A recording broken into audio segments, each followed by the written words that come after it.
السلام علیکم ورحمۃ اللہ وبرکاتہ۔ یونیورسٹی میں ایک پروفیسر تھے جو اپنی کلائی میں لیڈی گھڑی باندھتے تھے، جسے دیکھ کر سب طلباء کی ہنسی چھوٹ جایا کرتی تھی۔ ایک عرصے بعد وائس چانسلر کے ذریعے جب ہم پر انکشاف ہوا کہ پروفیسر صاحب جو زنانہ گھڑی پہنتے ہیں وہ ان کی فوت شدہ بیوی کی ہے، اس واقعے سے سیکھا کہ کچھ دل بنا بولے محبوب کی رحلت کے بعد بھی الم اور درد محسوس کرتے ہیں۔ ایک دفعہ ہسپتال میں کسی مریض کی عیادت کے لیے جانا ہوا۔ کوریڈور میں چلتے ہوئے ایک جوان سال لڑکی کی وگ بال گر گئی۔ وہاں موجود تمام لوگ اس پر ہنسنے لگے۔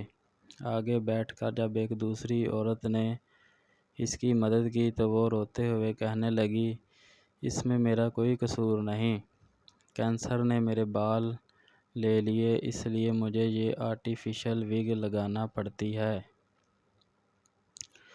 اسی طرح قبرستان میں 10 سالہ بچے کو ایک قبر پر کھڑا کچھ کہتے ہوئے سنا، جو کہہ رہا تھا، مما اٹھو، میرے ساتھ سکول چلو۔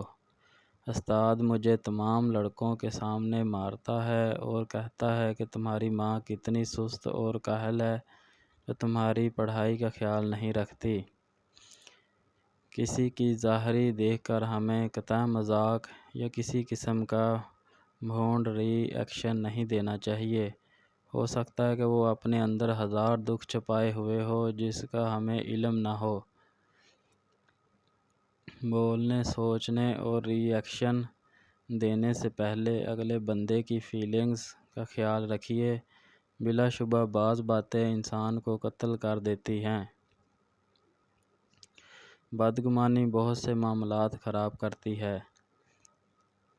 عربی میں ایک مقولہ ہے، ترجمہ: زبان سے نکلنے والے الفاظ دھاری تلوار کی طرح ہوتے ہیں۔